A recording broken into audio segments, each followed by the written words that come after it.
Today, we're talking about a new financial trend that allowed me to save $775 in 1 month. This new trend is all about being more vocal about your financial goals rather than being closed off about it. But how does simply talking about your finances save you money? We'll break that down and more. But first, have you ever subtly suggested a more affordable restaurant option when your friends wanted to dine in at an expensive one?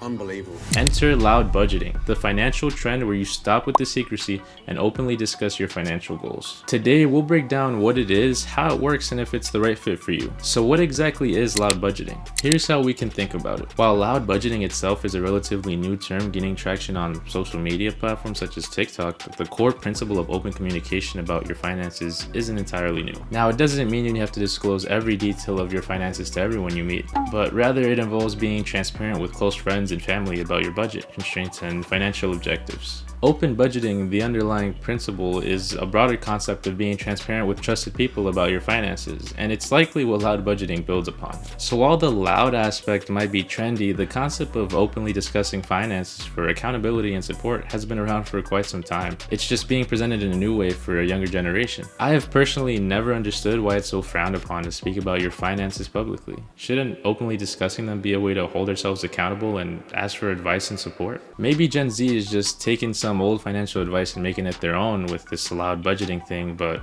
it can't be a bad thing if it's helping them save money. I mean, we've all been there. You're out with friends, menu in hand, and everyone's eyeing the pricier steak and lobster options. In the past, you might have mumbled some excuse or felt pressured to overspend. With loud budgeting, you can be clear and honest. You could say something like, "Hey guys, I'm on a tight budget this month. I'm saving up for a down payment on a house. I'll just pay for what I'm having separately." Now, some people might think that loud budgeting is just about saying no to everything, but that's not quite it. The key is about being clear about spending limits. You can still have fun with friends, but maybe you find ways to make it more budget friendly, like splitting a pizza. But how much could you realistically save by using these strategies?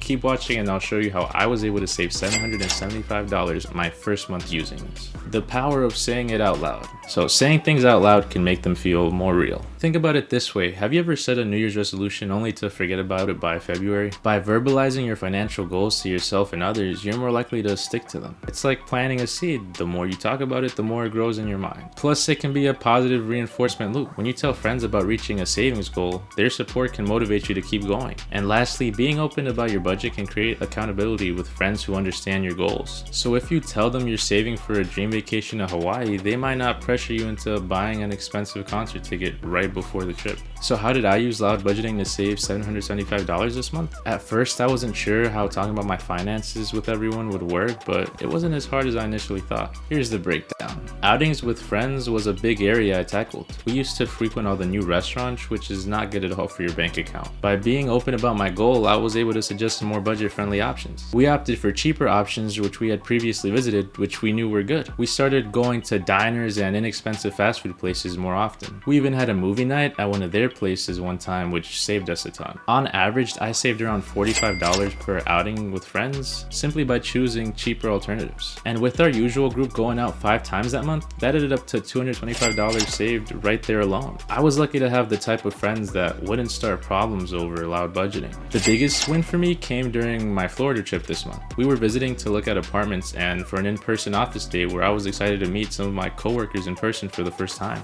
Hotels and Airbnbs can be brutal, and that's where loud budgeting really comes in handy. By being open about my goal to save on the trip, I talked to some friends and family, and guess what?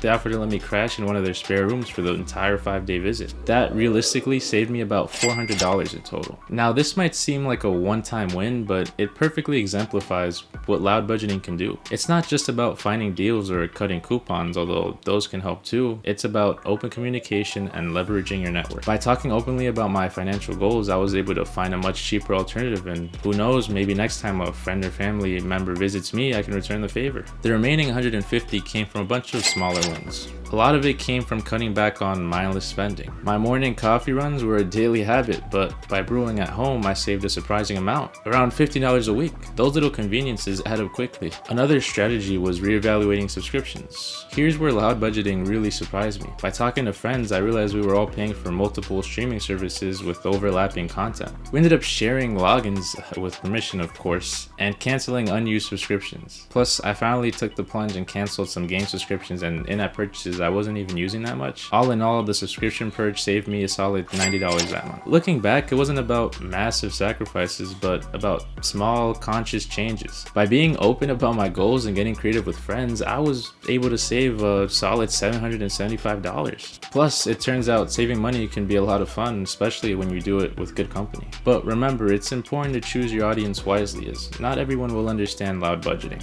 Everyone won't be on board with your financial pronouncements, especially with how glamorized overspending is portrayed everywhere. While I was excited to share my budgeting goals, I kept them from certain friends who I felt wouldn't understand my desire for financial discipline. That's okay, you might need a loud budget group of friends who share your financial goals. These are the people who high-five you for sticking to your budget and maybe even offer you tips and encouragement along the way. But German, what about new friends or social circles? How do you navigate that? It's all about communication. You can explain your budgeting style without being negative or judgmental. Maybe you can say something like, hey, I'm really focused on saving up for a down payment on my house right now.